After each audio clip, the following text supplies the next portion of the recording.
En varios países, personas que no sabían leer llegaron a la presidencia y tomaron decisiones que afectaron a millones. Hoy vamos a separar mito de verdad. ¿Fue real ese presidente analfabeto o es una historia que creció con el tiempo? Te voy a mostrar pruebas sencillas, ejemplos cotidianos y claves para distinguir rumor de documento histórico, sin tecnicismos aburridos. Verás cómo la falta de lectura no siempre significa ignorancia política, como el vecino que no sabe leer pero dirige un taller y toma decisiones certeras, y porque a veces la imagen de presidente que no sabía leer sirve más para crear leyendas que para explicar hechos. Al final sabrás qué fuentes confiar, como leer una anécdota con ojos críticos y qué lecciones prácticas deja este caso para la democracia hoy. Y sí, habrá un toque de humor, si su discurso fue escrito por otro, le damos también el crédito por la caligrafía. Contexto histórico y social. En sociedades con profundas desigualdades y sistemas educativos fragmentados, la posibilidad de que un líder sin formación formal ascienda al poder deja de ser una curiosidad y se vuelve una consecuencia lógica.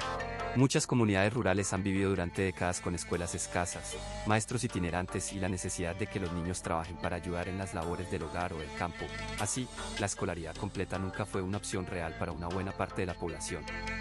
Por ejemplo, no es raro escuchar historias de vecinos que dejaron la escuela para ayudar en la cosecha y luego se convirtieron en referentes locales por su capacidad para resolver problemas prácticos, más que por su manejo de la lectura y la escritura.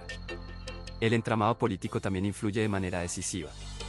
En lugares donde la política funciona por redes personales y favores, lo que se llama clientelismo o caciquismo, el control de maquinaria electoral y la lealtad de grupos locales pesan más que los títulos académicos. Un cacique que reparte alimentos, ofrece empleos o arregla un trámite puede sumar votos sin que el electorado exija diplomas. Además, la figura del líder carismático opera distinto, su fuerza está en la palabra, en la presencia y en la promesa de seguridad o bienestar, y no siempre en su currículo escolar. Hay personas que prefieren a alguien que arregla las cosas en la práctica a alguien con muchos papeles, y nadie se asombra cuando eso ocurre. Los medios y la cultura oral refuerzan esa dinámica. La llegada y expansión de la radio y, luego, la televisión hicieron posible que cualquier orador con buena oratoria llegue al corazón de la gente aunque no sepa leer documentos oficiales. La comunicación cara a cara y los mítines siguen siendo poderosos. La gente recuerda historias, anécdotas y gestos más que texto legal. En lo cotidiano esto se traduce en que un candidato puede ganarse la confianza en el mercado, en la plaza o en la puerta de la iglesia contando lo que hará y respondiendo preguntas. Y si algo no entiende, lo lee su equipo. Sí, la burocracia existe precisamente para que el que no lee no tenga que hacerlo todo. Un secretario atento puede convertir un informe incomprensible en una instrucción clara. Finalmente, está la percepción social y el cambio generacional. Hoy en día, con mayor alfabetización y acceso a la información, la tolerancia hacia la ignorancia formal ha disminuido, pero en tiempos y lugares donde las prioridades cotidianas eran comer, tener trabajo y sobrevivir a la inseguridad, la capacidad de gestión y la representación simbólica pesaban más. La sociedad puede perdonar que un líder no sepa leer si lo ve como protector o como alguien que entiende sus problemas.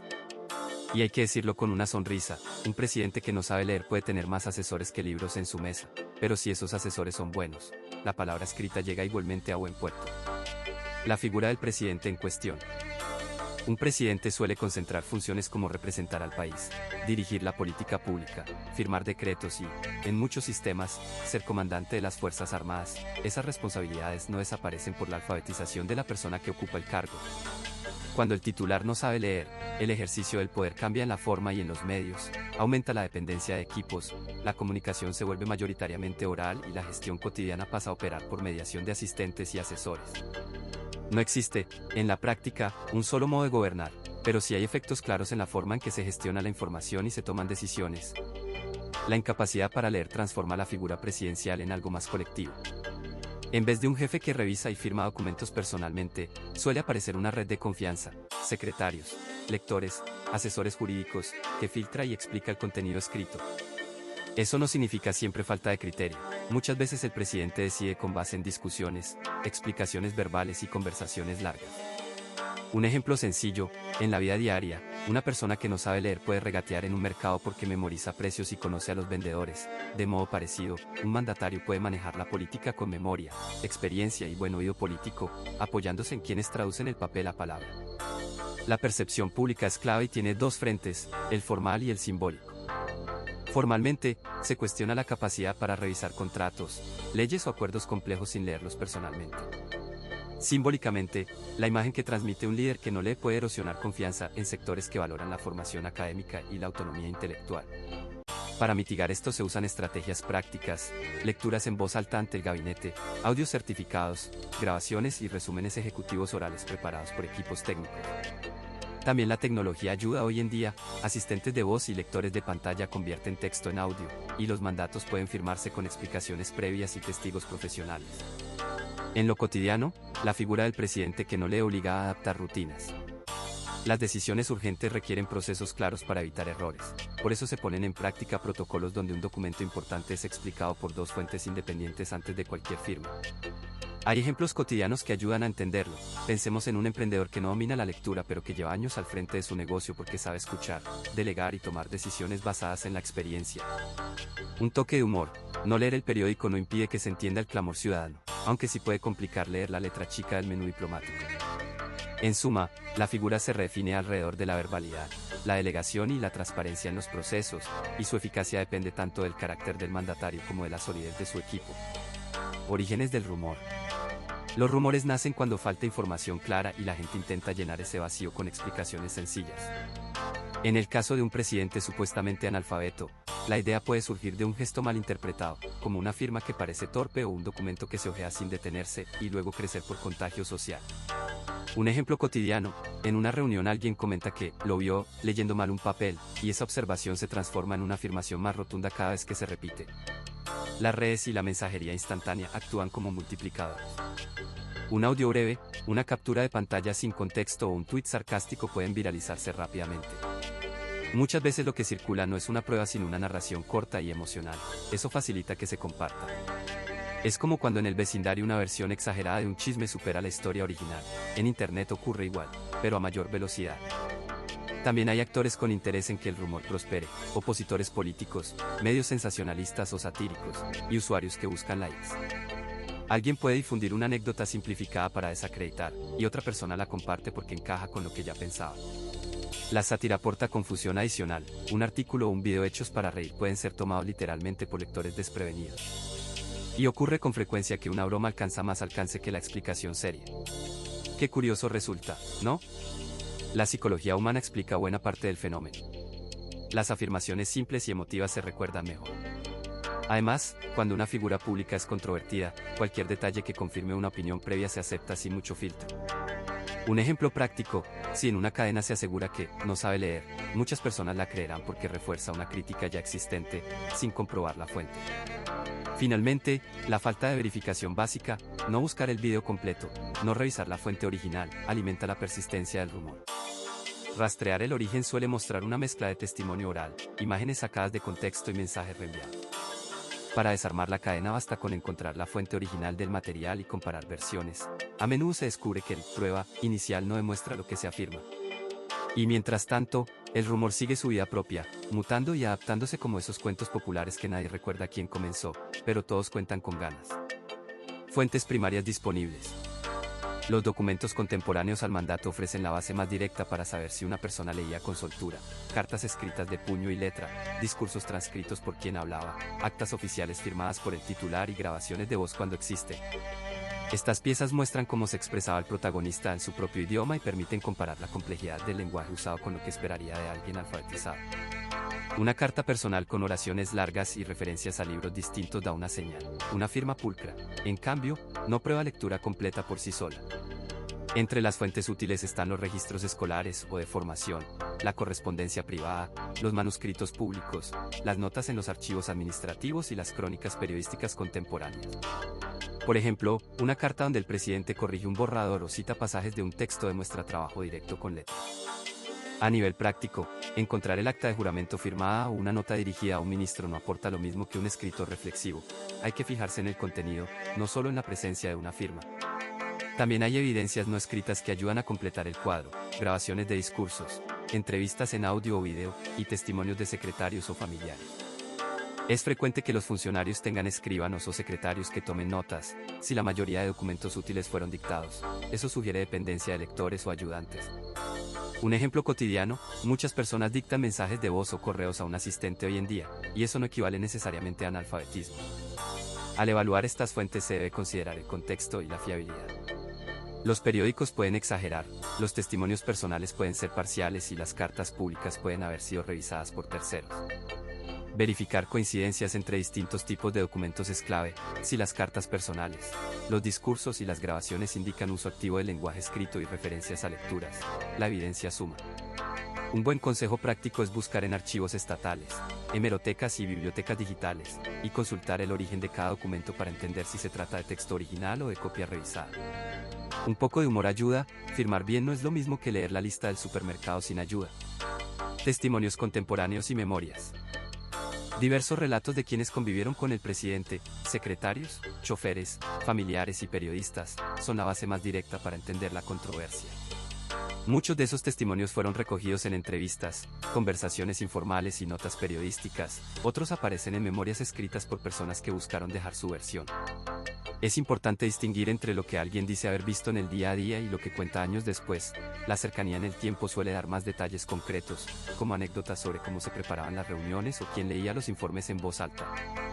En la vida cotidiana, no saber leer no siempre se manifiesta de forma dramática. A veces se notan gestos pequeños, como pedir que le lean la carta del restaurante o depender de notas habladas. Algunos testimonios contemporáneos describen rutinas de apoyo, un equipo que organizaba papeles, ayudantes que le leían los informes, y eso puede interpretarse de varias maneras. Otros relatos, por el contrario, presentan al presidente capaz de reconocer nombres, firmar documentos con trazos seguros o revisar papeles acompañado, lo que complica sacar conclusiones simples. Todo esto ocurre como en una casa donde hay quien cocina y quien pone la mesa. Ambos participan, pero no significa que todos sepan cocinar. Las memorias añaden una capa distinta porque están escritas con intención y memoria selectiva. Un autor puede recordar con nitidez una escena en la que ayuda a su amigo, y olvidar otras donde no intervino. Eso sucede en cualquier familia. En la sobremesa, la tía siempre recuerda haber organizado la boda, los demás recuerdan otra versión. Por eso conviene leer las memorias sabiendo que buscan contar una historia coherente, a veces para justificar actitudes, otras para limpiar reputaciones, y no siempre una lista exacta de hechos. Además, los recuerdos se mezclan con emociones y con el relato que resultó mejor para publicar. Para evaluar la credibilidad de testimonios y memorias hay técnicas simples y prácticas. Comparar varios relatos independientes y ver qué detalles coinciden es útil. Si distintos asistentes mencionan la misma costumbre, por ejemplo, que los informes eran leídos en voz alta antes de las reuniones, esa coincidencia pesa más. Las pruebas físicas o registros contemporáneos, grabaciones, notas escritas por otras personas, fotografías, ayudan a confirmar o a desmentir versiones. Piensa en algo cotidiano. Si 3 vecinos dicen que vieron una bicicleta en la acera, es más probable que haya estado. Si solo lo dice uno, puede ser un olvido. Un toque de humor no hace daño. No basta con que el chofer jure que nunca vio la libreta si el gato de la casa aparece con tinta en las patas. En conjunto, los testimonios contemporáneos y las memorias no entregan una respuesta definitiva por sí solos, pero sí permiten armar un mapa de comportamientos, dependencias y percepciones. Leerlos con ojo crítico, buscar coincidencias y no tomar cada anécdota como verdad absoluta es la mejor práctica.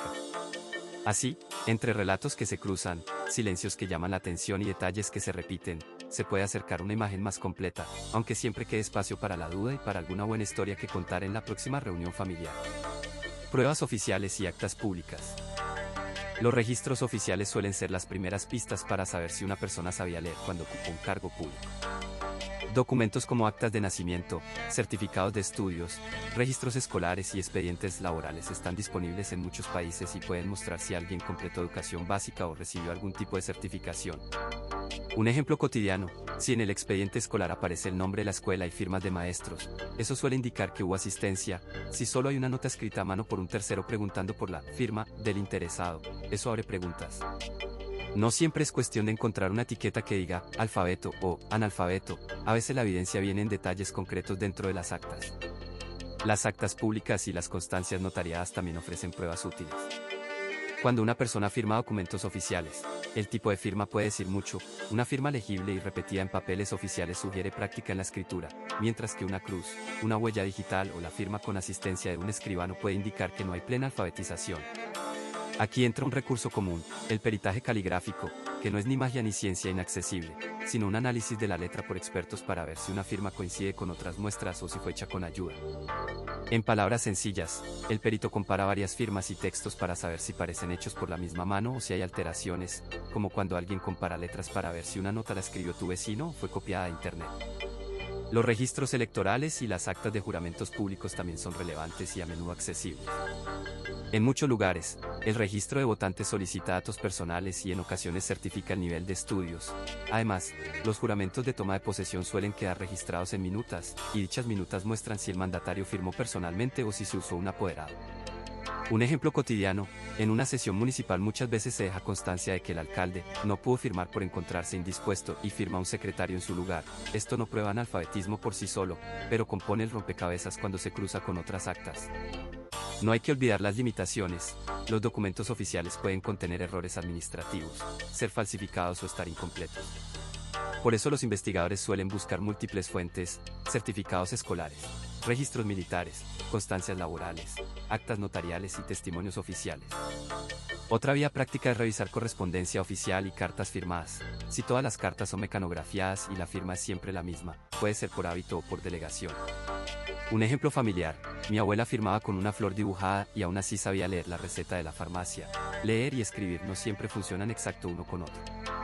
Finalmente, hay procedimientos legales para zanjar la duda cuando los registros son contradictorios. Es posible solicitar evaluaciones formales de alfabetización, pedir peritajes o presentar actas públicas ante un juez para que ordene diligencias. También es común que periodistas y ciudadanos consulten archivos públicos, comparen actas y publican hallazgos para abrir debate público. Con sentido práctico, cotear documentos, hablar con testigos y recurrir a peritos suele dar una imagen más clara que fiarse de rumores.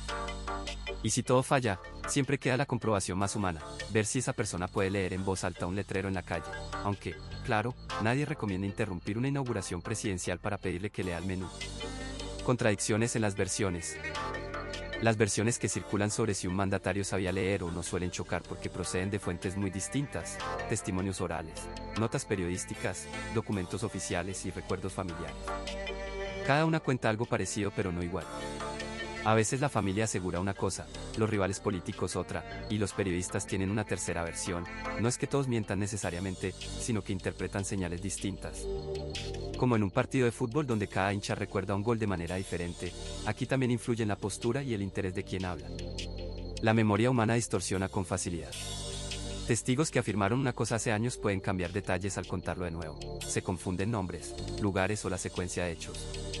Eso pasa en la vida cotidiana, dos amigos recuerdan de forma distinta una cena porque uno bebió más vino y el otro puso atención en la conversación.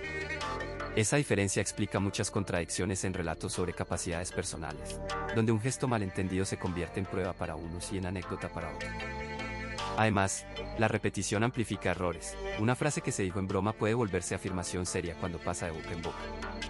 Los documentos no siempre dan tranquilidad. Un registro escolar, una foto o una carta firmada pueden parecer prueba definitiva, pero también generan dudas, los archivos se pierden, las fechas se confunden y los nombres pueden estar escritos de maneras distintas. Un expediente con firmas no prueba lectura si la firma fue hecha por alguien más o si el funcionario completó el formulario. Por su parte, las grabaciones y transcripciones pueden ser manipuladas, sacadas de contexto o editadas. En la práctica, encontrar un papel que respalde una versión no elimina la otra, solo añade otra pieza al rompecabezas.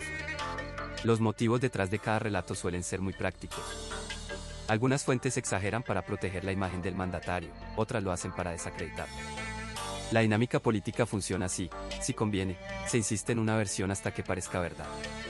Esto es parecido a cuando en una vecindad alguien exagera sobre si un vecino riega demasiado el jardín.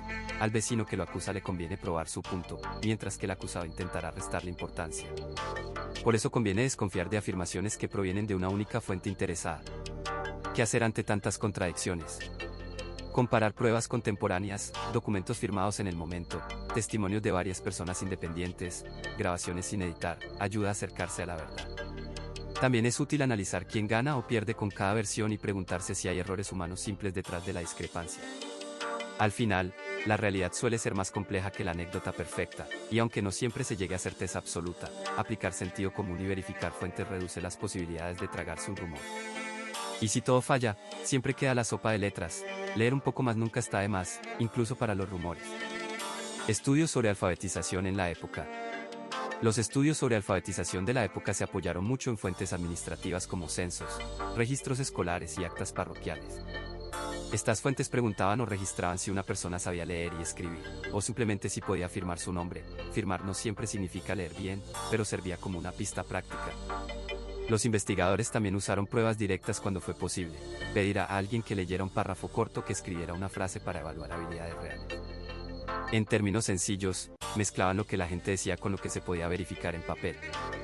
Las definiciones de alfabetización variaban y eso complica las conclusiones. Para algunos, saber leer unas pocas palabras era suficiente, para otros, se requería leer textos complejos o escribir con corrección. Esto genera confusiones, una persona puede reconocer carteles y seguir instrucciones pero no redactar una carta formal. Un ejemplo cotidiano, alguien que lee la lista de la compra pero no entiende las cláusulas de un contrato.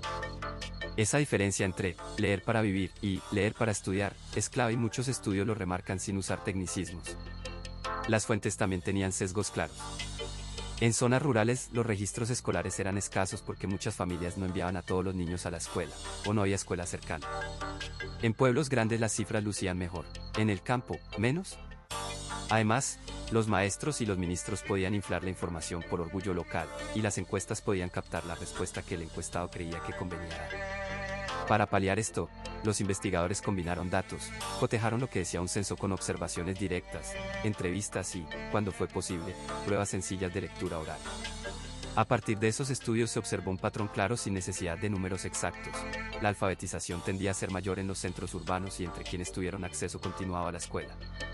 También quedó patente la importancia de factores prácticos, como la necesidad de leer para trabajar o para gestionar trámites. En el día a día eso se traduce en situaciones como pedir ayuda a un vecino para leer una receta médica o depender de familiares para completar formularios. Y aunque suene gracioso, leer bien el menú del restaurante no es lo mismo que comprender una ley. Los estudios lo muestran con ejemplos y testimonios, no con jerga difícil. La formación educativa del presidente.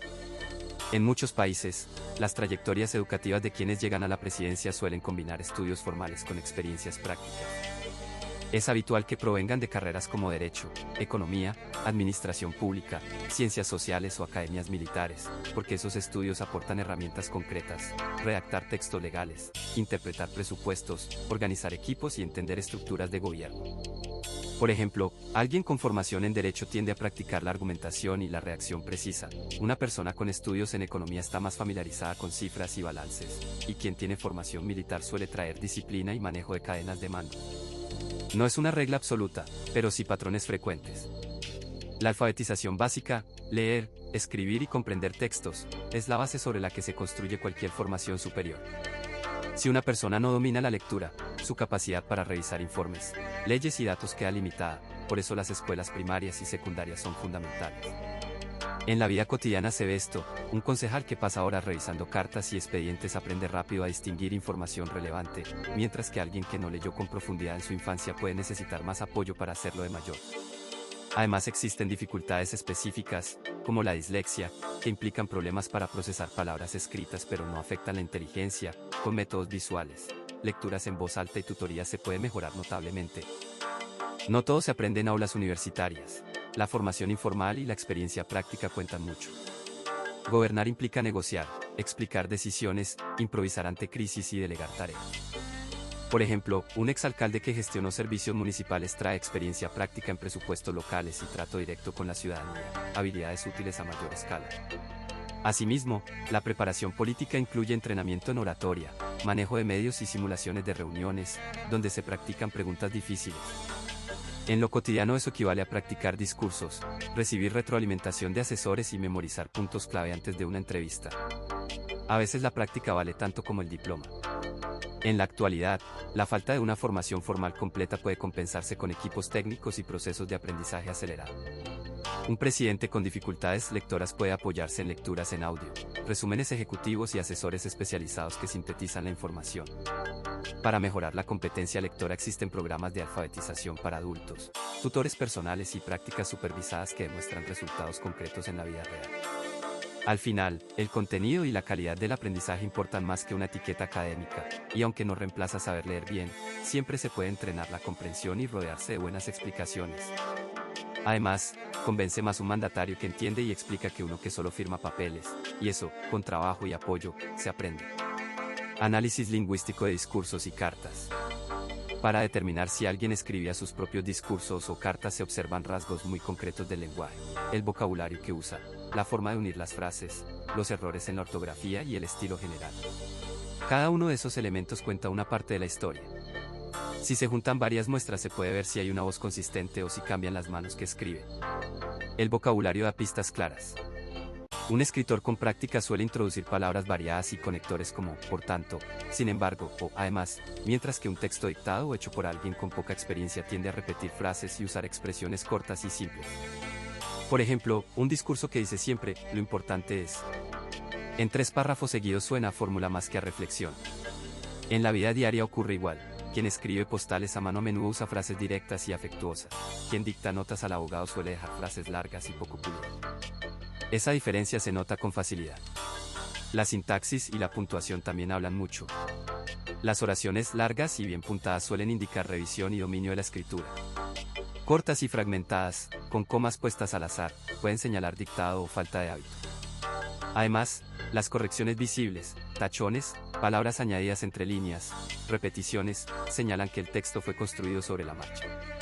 En algunos discursos transcritos aparecen muletillas orales como, bueno, o verdad, lo que sugiere que lo que se escribió fue pensado para decirse en voz alta. Suena, un poco, como cuando uno graba un mensaje de voz y luego lo lee como si fuera telegrama. La ortografía y la letra son piezas del rompecabezas. Errores ortográficos repetidos, mezclas entre mayúsculas y griega minúsculas sin razón, o una firma que difiere mucho del resto del texto, pueden levantar sospechas. Cuando el manuscrito muestra letras hechas de forma muy distinta a las notas privadas, puede haber 2 autores, uno que redactó y otro que firmó. Un ejemplo cotidiano, una persona que envía mensajes por teléfono con abreviaturas casi siempre escribe cartas formales con correcciones hechas por otra mano. No hay que olvidar la coherencia entre documentos. Si en varios discursos aparece la misma metáfora ingeniosa o la misma construcción sintáctica, eso indica una voz común. Pero si en las cartas privadas predomina un trato cercano y en los discursos oficiales se usan frases impersonalísimas, puede que exista un equipo que adapta el mensaje. Esto es frecuente en oficinas donde distintos redactores pulen el texto según el público. El análisis lingüístico ayuda a distinguir autorías, aunque nunca es una prueba única. Hay que ser prudente, la ausencia de pulcritud en un texto no prueba, por sí sola, que alguien no sepa leer. Es una señal, no un veredicto. Lo más honesto es cruzar el análisis lingüístico con otras evidencias, testimonios de secretarios, procesos de corrección o cartas íntimas comparables. En resumen, estudiar cómo se habla y se escribe da pistas valiosas, pero siempre con cara de investigador y un poco de buen humor, porque la lengua también es humana y a veces simplemente desordenada. Errores de prensa y propaganda política. Los errores de prensa suelen aparecer por fallos en la verificación de fuentes, en la edición o por presiones de tiempo. A veces es solo una coma mal puesta, otras veces se trata de una cita sacada de contexto que cambia por completo el sentido. Un ejemplo cotidiano, un diario local publica la frase de un dirigente sin comprobar si fue dicha en una conversación privada o en un discurso público, y lo que parecía una anécdota se convierte en titular escandaloso. Es importante entender que no todas las equivocaciones son malicia, hay errores humanos, herramientas automáticas que cortan frases y periodistas con plazos imposibles. Además, la propaganda política aprovecha esos fallos como si fueran escalones. Fragmenta discursos, repite una versión simplificada y la convierte en verdad aceptada por mucha gente. Por ejemplo, un video breve que muestra a un mandatario leyendo mal una tarjeta puede viralizarse con un comentario que lo presenta como analfabeto, sin mostrar el contexto ni la práctica habitual de lectura en público. La técnica es simple, repetir, simplificar y emocionar. Cuando alguien añade una imagen potente, el público tiende a recordar la imagen más que la explicación compleja. En la práctica, la interacción entre error y propaganda crea mitos difíciles de desmontar. Un error inicial de la prensa tiene peso si luego se replica en redes y en programas con sesgo ideológico. La amplificación transforma una equivocación puntual en una narrativa colectiva. Un ejemplo de la vida diaria ocurre cuando una captura de pantalla recortada de un artículo se comparte miles de veces en grupos de mensajería, sin que nadie revise el texto completo. Si quieres comprobarlo, busca la nota original, revisa si el periodista citó fuentes directas y observa si hay correcciones posteriores, y sí, hacer una búsqueda inversa de la imagen es tan útil como leer la letra pequeña. Para minimizar daños hacen falta prácticas sencillas pero eficaces. Los medios deben publicar correcciones visibles y explicar cómo se verificó la información en primer lugar. La transparencia recupera confianza. Los ciudadanos, por su parte, ganan mucho con ejercicios básicos de verificación, consultar varias fuentes, pedir el clip completo o la transcripción y desconfiar de titulares que suenan demasiado rotundos. Y si tienes prisa por compartir, recuerda que una nota aclaratoria en mayúsculas no sustituye a una verificación, una corrección en letra pequeña no borra un titular llamativo. Un poco de humor ayuda, mejor que compartir un meme polémico, comparte la prueba, y así evitamos convertir anécdotas en mitos que luego cuesta explicarle hasta al loro de la oficina. El papel de la oralidad en la política. La comunicación hablada continúa siendo el canal principal para que muchas personas comprendan y participen en la política. A través de discursos, debates, reuniones vecinales y mensajes de voz se transmiten ideas, se resuelven dudas y se motivan acciones. Cuando un político explica una medida con ejemplos sencillos y una anécdota cotidiana, es más probable que la audiencia la entienda y la recuerde. Es simple, las palabras dichas en el momento, con tono y gestos, generan más conexión que un documento largo y frío. En la práctica, esto se ve a diario, un alcalde que cuenta en la plaza cómo funcionará un programa ayuda más que una nota pegada en un tablón, una vecina que repite el contenido de una promesa en la fila del mercado deja la explicación más clara que un comunicado oficial. Muchas veces esa réplica oral actúa como amplificador. La radio local y los grupos de WhatsApp con mensajes de voz cumplen la misma función en contextos distintos, la voz es rápida y directa. Y sí, a veces llega un audio interminable que te hace pensar si el remitente estudió para conferencista o para narrador de telenovela. La oralidad facilita la persuasión porque permite adaptar el mensaje en tiempo real. Si la gente se muestra confundida, se puede cambiar el ejemplo, si hay reacciones enojadas, se puede matizar. Este ajuste inmediato no existe en la misma medida en los textos. Además, los recursos retóricos sencillos, como repetir una frase clave, usar rimas fáciles o contar historias, ayudan a fijar ideas en la memoria. Un eslogan pegajoso dicho 1000 veces funciona. No es magia, es psicología cotidiana aplicada sin fórmulas complicadas. Pero la oralidad también entraña riesgos. Los rumores se expanden con la misma rapidez que las buenas explicaciones. Una frase sacada de contexto puede viralizarse y crear una crisis. La ventaja de hablar directamente se vuelve desventaja si no se controla lo que se dice o si se recurre a exageraciones. Por eso hoy muchos procesos combinan palabra y verificación, se graba, se transcribe y se contrasta con datos. El problema es que no todas las audiencias esperan la transcripción, preferirán la historia que escucharon en la plaza. En cuanto a la legitimidad, la voz puede construir cercanía y confianza. Un político que se muestra accesible en debates y foros gana credibilidad. Pero esa misma cercanía exige coherencia, prometer de viva voz obliga a ser responsable. Los ciudadanos suelen recordar lo que se les dijo cara a cara, y el recuerdo colectivo puede presionar para que se cumpla una promesa. Por eso las campañas y las gestiones públicas ponen cuidado en cómo se comunican, no es solo que se dice, sino cómo se dice. Finalmente, la oralidad se moderniza sin perder su esencia. Podcast, transmisiones en vivo y mensajes de voz actualizan la tradición de hablar en público, permitiendo llegar a audiencias dispersas. Un buen relato sigue siendo clave, aunque ahora compite con memes y cadenas. Hay que saber contar para ser entendido, y saber escuchar para no repetir los mismos errores. Y si todo falla, siempre queda el humor, un discurso aburrido no cambiará el mundo, pero puede garantizar varias siestas colectivas. Comparación con otros líderes analfabetos. En muchos países hay ejemplos de líderes que llegaron al poder con escasa escolaridad o sin saber leer, y comparar esos casos ayuda a entender qué implica realmente el analfabetismo en el ejercicio del poder. Algunos gobiernan apoyándose en cuadros técnicos y secretarios que les explican por voz los documentos, otros se destacan por la memoria, la oratoria o la autoridad personal. Esto no convierte automáticamente a un jefe en incompetente, pero sí cambia la forma en que toma decisiones y se comunica. La dependencia de asesores es una característica común. Cuando un líder no puede leer, delega la lectura y el análisis a personas de confianza. Así, las notas, los informes y las leyes llegan en forma oral o resumida. En la vida cotidiana se ve algo similar. Un pequeño comerciante que no lee los contratos pide a un empleado que los cuente en voz alta. El riesgo es que la interpretación quede en manos de terceros y que la información se filtre según intereses. Por eso es importante que existan contrapesos y transparencia, para que la delegación no termine en manipulación. Otra diferencia aparece en la comunicación pública.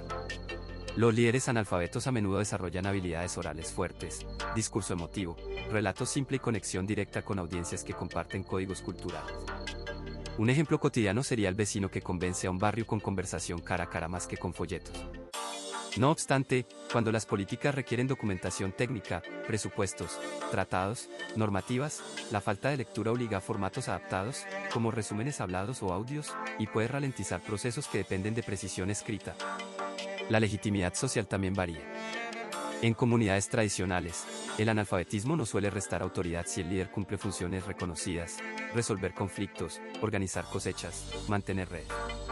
Por el contrario, en sociedades burocráticas modernas la incapacidad de manejar textos puede generar dudas públicas y servir de arma política para opositores. Un ejemplo práctico, un alcalde que no lee puede ser capaz de gestionar obras locales eficazmente, pero podría ser criticado cuando firma contratos públicos sin revisar cláusulas complejas.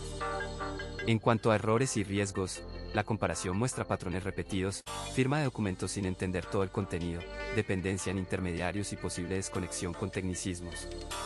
Pero también se observan soluciones pragmáticas. Hoy en día existen herramientas sencillas como grabaciones, resúmenes orales y asistentes digitales que leen el texto en voz alta, incluso en contextos humildes.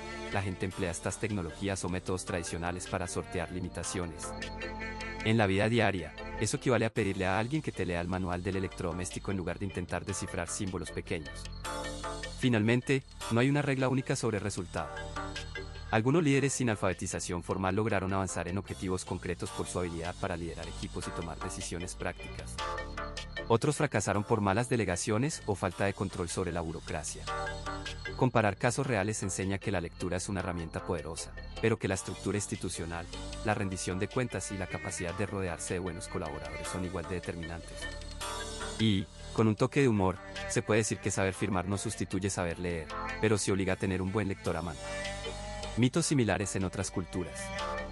En muchas tradiciones populares existen relatos que muestran a los gobernantes como ingenuos, engañados o incapaces de leer, y eso funciona como una forma de crítica social. El cuento europeo, El traje nuevo del emperador, es un ejemplo claro. Un soberano es ridiculizado por su vanidad y por creer en lo que le conviene creer, mientras todo el pueblo ve la verdad. En África Occidental, las historias de Anansi y otros personajes astutos a menudo presentan a jefes o figuras de autoridad que son burladas por su exceso de confianza. El truco sirve para poner en cuestión el poder sin enfrentamiento directo. En las tradiciones nativas de América del Norte, el coyote actúa de manera similar. Mediante travesuras expone las debilidades de quienes mandan. Ese tipo de mitos y fábulas no hablan literalmente de analfabetismo, sino de la idea de que la autoridad puede estar desconectada de la realidad. En la práctica cotidiana, esto se traduce en chistes, caricaturas y rumores que sugieren que un líder no sabe leer o no entiende lo que firma. Un ejemplo común de la vida moderna es cuando una imagen o un video fuera de contexto muestra a una autoridad confundida ante un papel, inmediatamente se viraliza y se convierte en mito urbano. La repetición convierte una anécdota puntual en historia aceptada por muchos, aunque la verdad sea otra. En Asia también aparecen cuentos donde el gobernante es ridiculizado por su falta de juicio o de cultura formal. Muchas veces la moraleja es que la sabiduría real está en la gente sencilla, no en los tronos. Estos relatos pueden invertirse, algunas historias ensalzan al tonto, que, por honestidad o sentido común, revela la hipocresía de la corte y termina ganando respeto. Ese giro funciona como catarsis, la comunidad se permite reír de los poderosos sin recurrir a la violencia. Es un recurso muy humano, y además práctico. Hoy las redes sociales aceleran la circulación de estas narrativas y las mezclan con desinformación. Por eso conviene recordar que la existencia de un mito similar en otra cultura no prueba nada sobre una persona concreta. Ver, comparar y preguntar antes de creer ayuda a distinguir la fábula del hecho. Al final, reírse de un rey que no ve su traje o de un líder despistado es algo universal, solo hay que cuidar que la broma no eclipse la verdad. Motivos para fabricar la historia. Dañar la reputación pública es una razón evidente para difundir una falsedad sobre la capacidad lectora de un líder. Si un rumor suena fuerte y simple, muchas personas lo recuerdan y lo repiten, la simplicidad ayuda a que la idea cale. En política se busca a menudo reducir la confianza del electorado, y una acusación sobre algo tan básico como leer despierta sospechas sobre competencia y honestidad. Ganar ventaja electoral es otro móvil claro.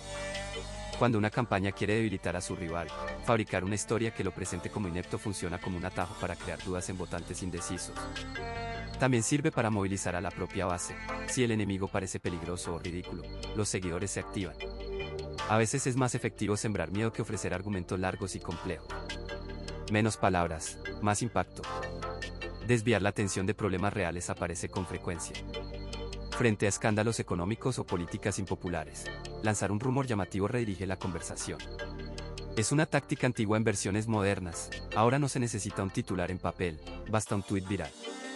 Esto funciona porque la gente prefiere comentar un chisme que leer explicaciones técnicas sobre presupuestos. Resultado, se habla del rumor y no del asunto que afecta la vida cotidiana. También existen motivos personales y de venganza.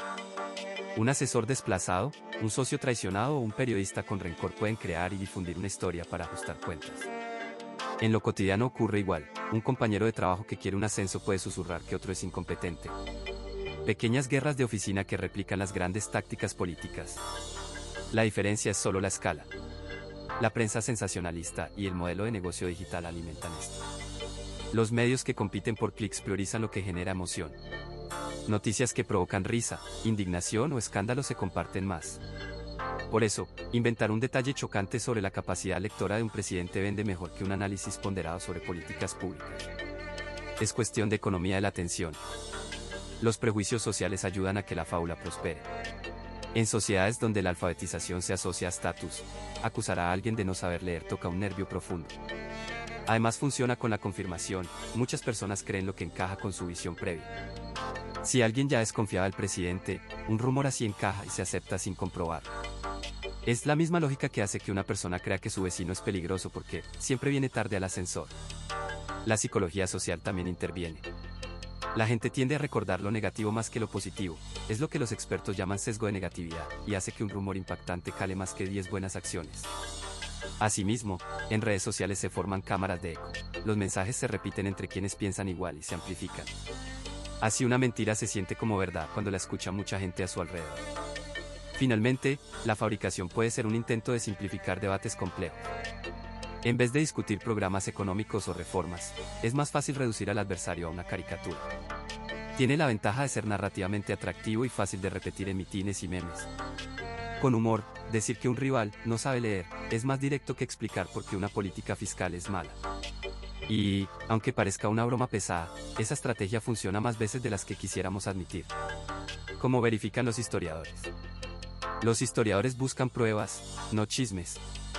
Para saber si una persona sabía leer o no, comienzan por buscar fuentes directas, cartas autógrafas, actas oficiales firmadas, transcripciones de discursos y libros en su biblioteca personal cuando existe registro. Una carta escrita de puño y letra por el interesado es una prueba bastante clara de que sabía escribir, y en muchos casos eso implica también saber leer. Pero no siempre. A veces alguien sabe firmar su nombre y nada más, es como ese vecino que siempre pone su firma en la hoja que le pasan y luego le pide a la esposa que le lea la cuenta de la luz. Además de mirar los documentos en sí, los investigadores revisan la procedencia. Esto significa comprobar de dónde vienen los papeles, quién los guardó y cómo llegaron al archivo. Si una carta apareció de repente sin historial, los historiadores se ponen cautelosos. También comparan versiones. Si varios testigos independientes dijeron que la persona leía sus discursos, eso suma fuerza al reclamo. Por ejemplo, una reseña de periódico que cita textualmente pasajes leídos por el orador y un secretario que escribió que leían juntos refuerzan la idea de alfabetismo. Si solo hay rumores en panfletos partidistas, la cosa es distinta. Se usan métodos forenses cuando hace falta. Un calígrafo forense puede estudiar la letra para ver si un texto fue escrito por la persona o copiado. Los laboratorios pueden analizar la tinta y el papel para comprobar si un documento es auténtico. La paleografía, que es el estudio de la escritura antigua, ayuda a entender trazos y maneras de escribir que hoy nos resultan raros. Explicado en palabras sencillas, esos exámenes son como cuando llevas una prenda a una tienda y preguntas si es original. Hay expertos que miran los detalles y te dicen si es verdadero.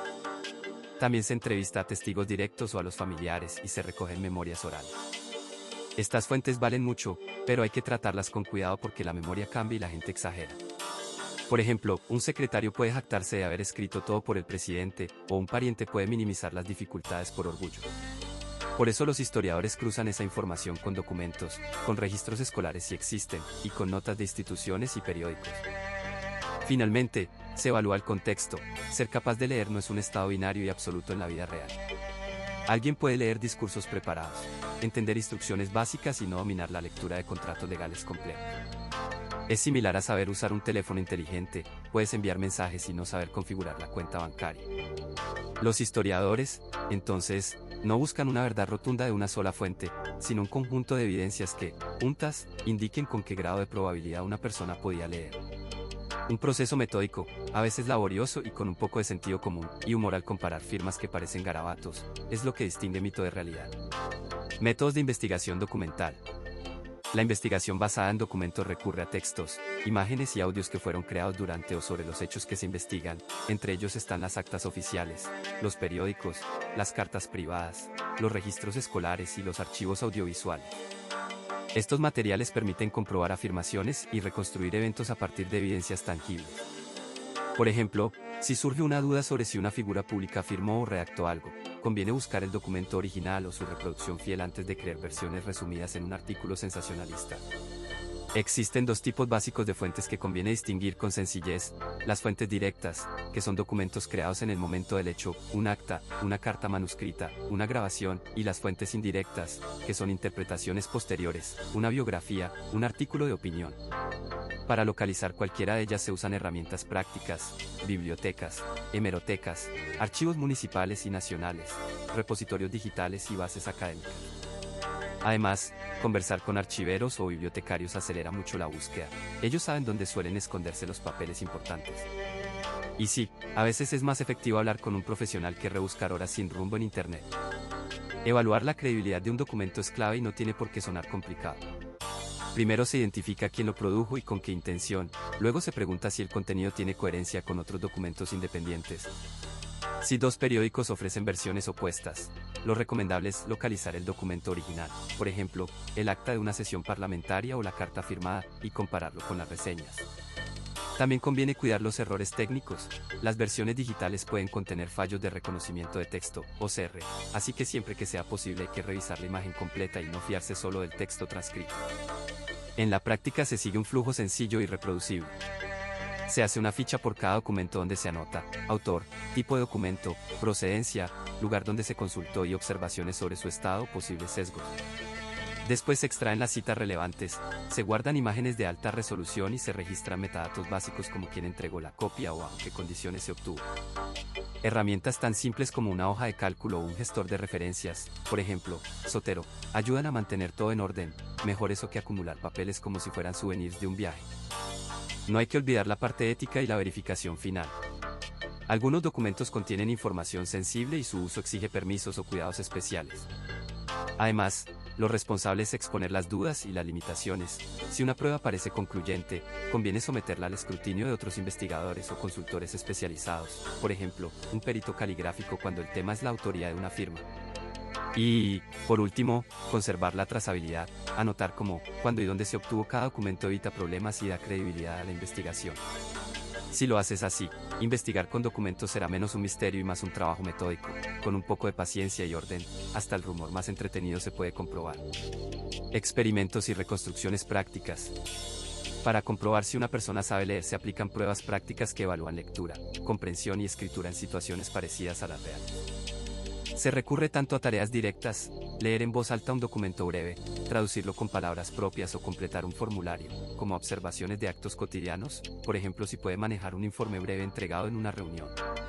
Un ejemplo sencillo, pedir que lea en voz alta un memo sobre un tema conocido y luego explicar con sus palabras lo que entendió. Eso muestra no solo la capacidad de reconocer letras, sino también de comprender el mensaje. Y sí, a veces eso es tan revelador como ver a alguien leer el menú sin pedir ayuda. En entornos controlados se diseñan experimentos donde solo una cosa cambia a la vez para aislar la habilidad de lectura. Eso significa preparar textos de dificultad variable y presentarlos en condiciones distintas, en papel, en pantalla, con tiempo limitado o sin presión. Un experimento típico puede consistir en dar 3 tipos de textos, uno familiar, otro técnico y otro neutro, y pedir primero que los lea y después que responda preguntas sobre ellos. De esa manera se distingue si la persona falla por desconocimiento del tema o por la incapacidad de decodificar las palabras. Para que el resultado sea fiable se evitan distracciones y se explica claramente la prueba. No se trata de poner trampas, sino de observar una conducta real.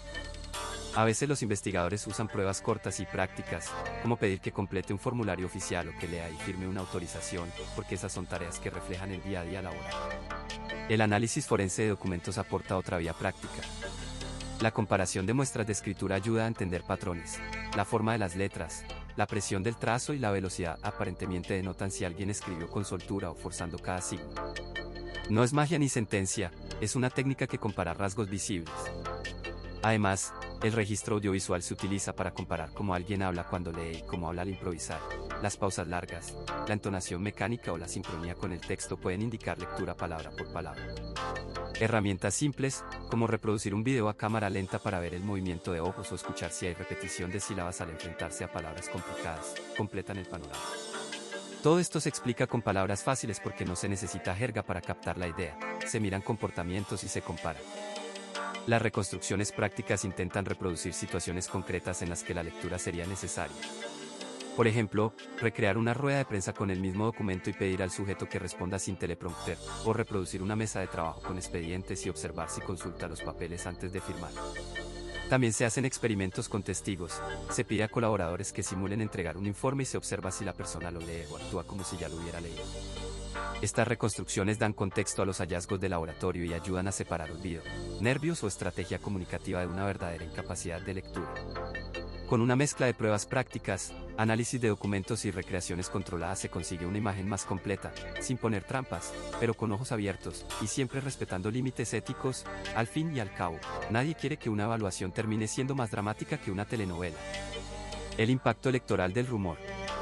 Los rumores pueden cambiar el rumbo de una elección porque actúan sobre lo que la gente siente más que sobre lo que sabe.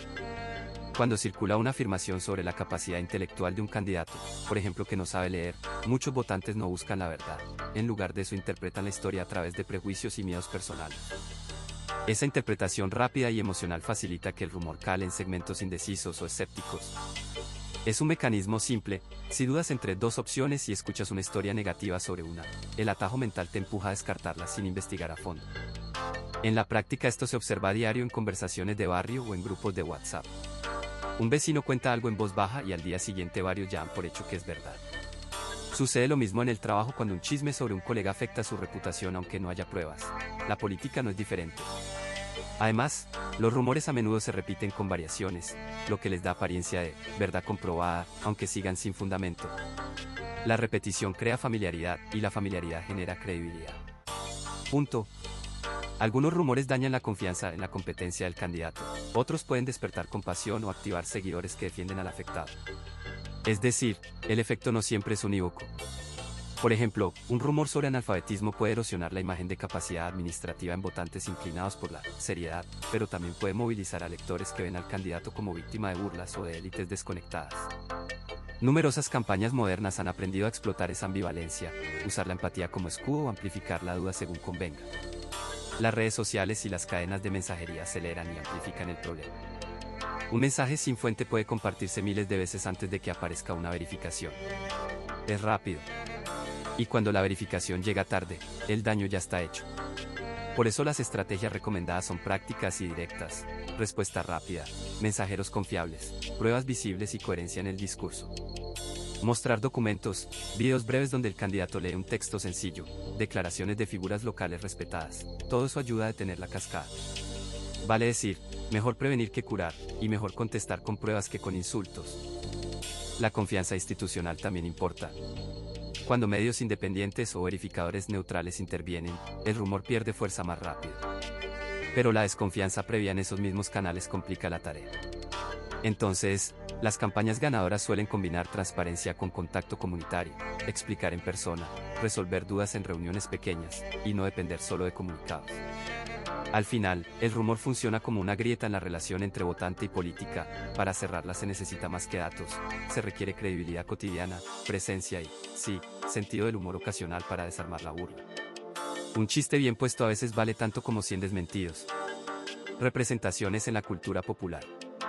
En la cultura popular la idea de un presidente que no sabe leer funciona como un recurso simbólico poderoso. Se usa para resumir con una imagen rápida ideas sobre incompetencia, misterio o incluso nobleza. Aparece en películas, obras de teatro, caricaturas y canciones como metáfora, y ayuda al público a identificar fácilmente una crítica política sin necesidad de explicaciones largas. Muchas veces esa imagen no busca documentar hechos, sino provocar una reacción inmediata, risa, indignación o empatía. Los caricaturistas de prensa recurren con frecuencia a recursos visuales sencillos: un libro cerrado, lentes caídos, un papel arrugado, para sugerir que quien manda no domina lo que dice. También la sátira televisiva y los monólogos de comedia usan el tropo para exagerar contradicciones entre discursos grandilocuentes y acciones torpes. En la vida cotidiana esto se traduce en chistes que circulan en reuniones familiares y en imitación de gestos en fiestas. El humor corporal muchas veces dice más que 100 editoriales. Es un atajo narrativo eficaz y corto. No faltan representaciones que tratan al personaje con más ternura, novelas y obras dramáticas que muestran al líder analfabeto como alguien que dependía de su instinto, de la oralidad comunitaria o del apoyo de colaboradores. En esos relatos el analfabetismo se convierte en punto de partida para explorar temas como la dignidad, la marginalidad y la confianza pública. Algunos guiones incluso escenifican procesos de aprendizaje o la búsqueda de una voz propia, son propuestas que humanizan y ofrecen alternativas al simple escarnio. Las redes sociales modernizaron y multiplicaron esas imágenes. Un meme puede resumir una narrativa entera en un fotograma y viralizarla en minutos. Un video corto con subtítulos ingeniosos puede fijar una interpretación durante semanas. Al mismo tiempo, ese formato facilita que rumores y versiones exageradas se mezclen con la ficción. La frontera entre broma y desinformación se vuelve borrosa. En la práctica, muchas conversaciones políticas terminan en grupos de mensajería donde un chiste gráfico pesa más que una declaración oficial. También vale la pena observar cómo la representación cambia según el idioma y el contexto cultural. En algunos lugares se enfatiza la comicidad, en otros la crítica social. El humor local, los refranes y las tradiciones orales condicionan la forma en que se cuenta la historia. Un sketch cómico en un país puede leerse como falta de respeto en otro. En la vida diaria, eso significa que lo que se comparte en redes debe interpretarse con cuidado, no todo es literal. Al final, estas imágenes populares influyen en la percepción pública mucho más que muchas crónicas largas. Pueden despojar de matices a una situación compleja, pero también sirven para abrir debate y cuestionar el poder de manera accesible. Y si uno necesita un recordatorio, basta con pensar en cómo una frase ingeniosa o una viñeta absurda puede cambiar la charla en la mesa de la cocina. Un poder de convencimiento sorprendente, sí, y, además, bastante entretenido. Humor, caricatura y desinformación. Las bromas y las caricaturas tienen poder porque hacen visible lo que antes estaba en discusiones largas y complejas. Convierten una sospecha en una imagen fácil de recordar. Una viñeta que exagera rasgos físicos, un meme con un texto irónico o un sketch en la tele resumen en segundos una idea, que un dirigente no lee o no entiende. Eso funciona como atajo mental. La gente comparte la imagen porque el chiste entra rápido y se siente correcto, incluso sin comprobar nada. En la vida cotidiana pasa igual. En la oficina circula un chiste sobre el jefe que no entiende los correos, y la risa refuerza la versión aunque no sea cierta. La caricatura simplifica y exagera, y ahí está su gracia. Al estirar una nariz o hacer más grandes los lentes, el dibujante busca impacto. Sin embargo, esa exageración puede convertirse en desinformación si se mezcla con datos falsos o con piezas fuera de contexto. Por ejemplo, un fotomontaje que muestre a alguien leyendo un papel al revés hará reír, pero si se presenta como prueba de analfabetismo se transforma en prueba falsa. En redes sociales, un video corto que muestra a un político consultando un teleprompter puede ser editado para parecer que no entiende nada. La edición cambia la historia. El humor político también cumple otra función, moviliza emociones. La risa puede unir y también excluir. Cuando un chiste se repite miles de veces, deja de ser broma y pasa a ser parte de la narrativa pública. Eso tiene consecuencias prácticas, reduce la complejidad del debate y empuja a la gente a creer versiones simplificadas. En la vida cotidiana hay ejemplos similares. Si un rumor se repite en el vecindario, termina por ser la verdad, aunque nadie la verificó. A nivel social, la caricatura puede legitimar sospechas y convertir dudas en certezas sin prueba. Detectar cuando el humor cruza la desinformación requiere poner atención a detalles sencillos. Preguntar por la fuente o buscar el contexto suele ayudar. También es útil recordar que las imágenes y los chistes buscan impacto, no precisión. Un toque de humor es saludable, reírnos junta puede aliviar tensiones. Pero cuando la risa viene acompañada de una mentira presentada como realidad, deja de ser inocua y pasa a distorsionar la percepción pública. Y sí, a veces es más probable que alguien olvide la contraseña del correo que no sepa leer, pero el chiste no debería sustituir la comprobación de los hechos. Lecciones sobre alfabetización y poder. La capacidad de leer y entender textos escritos condiciona a quién puede participar de manera efectiva en procesos de toma de decisiones y quién queda relegado a seguir instrucciones. Cuando una persona diseñada para ejercer poder no domina la lectura, su dependencia de intermediarios aumenta. Asesores, secretarios o familiares pasan de ser colaboradores a filtros obligados. Eso no solo crea riesgo de manipulación, sino que también concentra información en manos de pocos, reduciendo la transparencia. Por ejemplo, si un mandatario no puede revisar un informe presupuestario, tendrá que confiar en la interpretación que le den otros. La información deja de ser un derecho individual y se convierte en un bien administrado por terceros. En ámbitos cotidianos, la relación entre alfabetización y poder se nota en las pequeñas decisiones. Quien no puede leer contratos puede ceder derechos sin saberlo. Quien no comprende comunicados públicos queda fuera de programas sociales importantes. Programas de alfabetización adultos, como clases nocturnas en centros comunitarios o talleres organizados por ONGs, demuestran que aprender a leer devuelve agencia. Una señora del barrio que empieza a leer el boletín municipal ya no necesita que su vecino le explique las ordenanzas. Eso cambia la dinámica. Y sí, a veces la primera novela que alguien termina es una mezcla de orgullo y sorpresa, como si hubiera descubierto un superpoder sin capa. El acceso a la información también depende del formato y del lenguaje usado. Textos llenos de tecnicismos o de letra microscópica dificultan la participación ciudadana aunque la persona sepa leer. Por lo tanto, promover el lenguaje claro en documentos oficiales es una medida práctica y de bajo costo para equilibrar poder. Asimismo, materiales en audio, resúmenes en lenguaje simple y sistemas de verificación independiente ayudan a reducir la asimetría informativa. Un ejemplo sencillo, un resumen en lenguaje llano de una ordenanza municipal pegado en la plaza genera más control social que un PDF técnico colgado en un portal poco visitado. La alfabetización digital entra también en juego hoy en día. No basta con saber descifrar palabras, hace falta entender cómo funcionan las fuentes de información en Internet y cómo verificar noticias. Esto evita que la falta de lectura se sustituya por confianza ciega en mensajes manipulados. Talleres prácticos que enseñan a identificar noticias falsas o a leer críticamente un tuit son tan relevantes como las clases de ortografía para fortalecer la democracia. Y no, leer en pantalla no convierte a nadie en detective, pero sí en un ciudadano menos vulnerable a bulos. Finalmente, hay lecciones claras para la política y la sociedad: fomentar la educación básica sólida, invertir en formación de adultos, exigir transparencia en formatos accesibles y fortalecer medios independientes.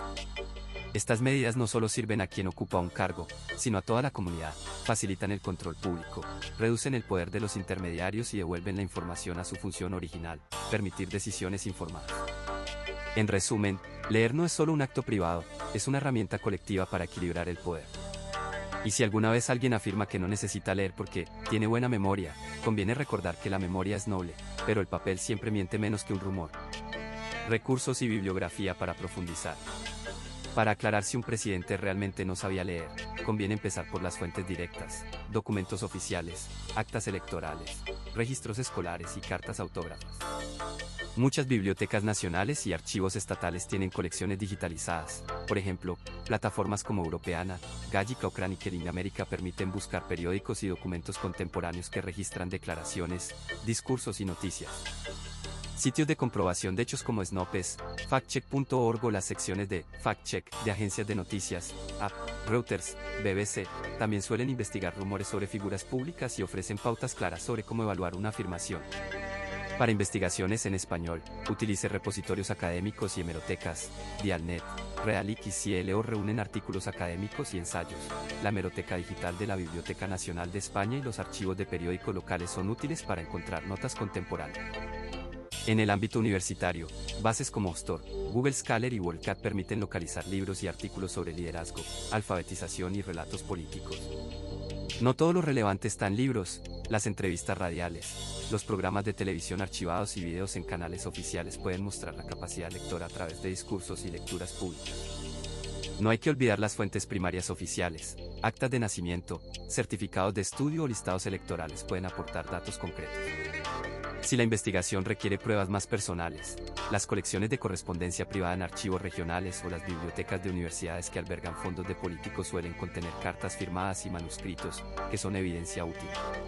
Un ejemplo cotidiano, como cuando dudas si tu vecino realmente pintó ese cuadro que dice: revisa la firma, preguntas a testigos, miras la factura de materiales. Aquí funciona igual, solo que con documentos y testigos autorizados.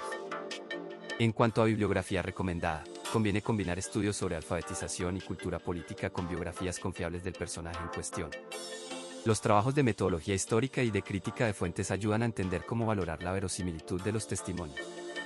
Para manejar la bibliografía y no perderse, herramientas como Zotero o Mendeley facilitan organizar referencias, guardar PDFs y generar citas. También es práctico anotar fuentes primarias y secundarias por separado. Así se sabe que afirmaciones vienen de documentos directos y cuáles de interpretaciones.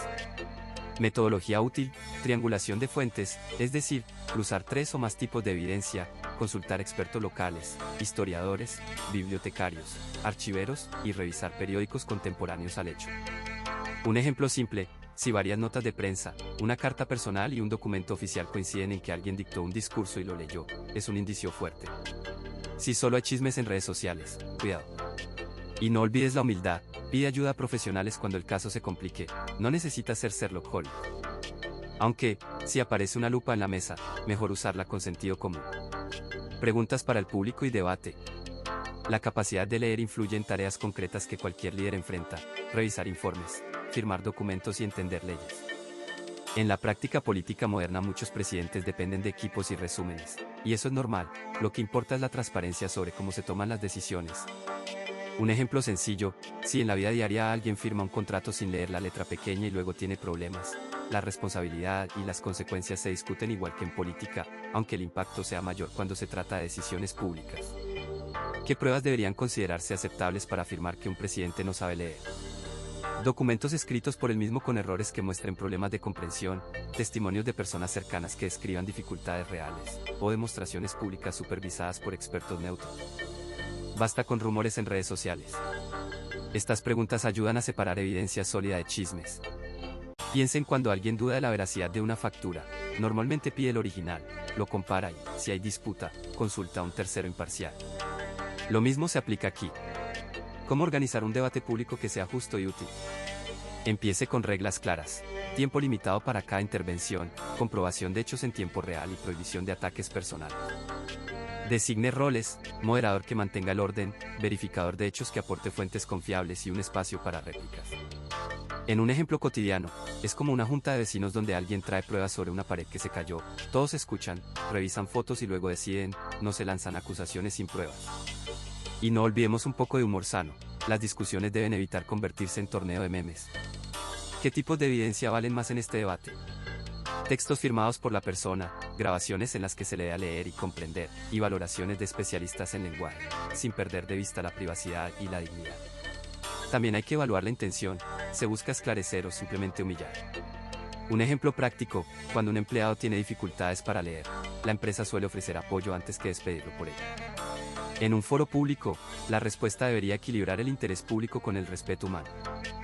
¿Cómo abordar los sesgos del público y de los medios durante el debate? Primero, reconocer que todos tenemos opiniones formadas ayuda a escuchar mejor.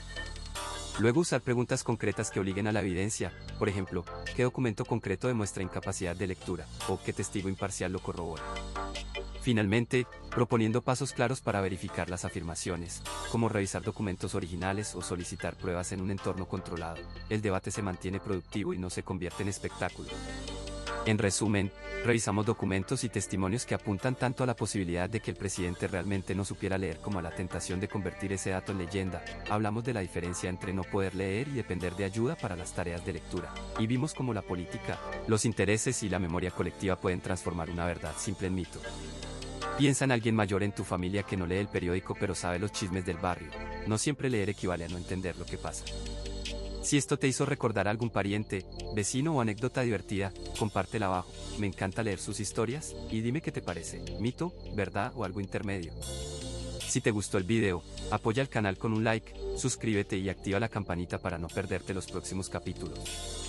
Próximamente traeremos archivos inéditos y una entrevista con una historiadora que estudia alfabetización para profundizar en casos similares y en cómo se construyen los mitos políticos.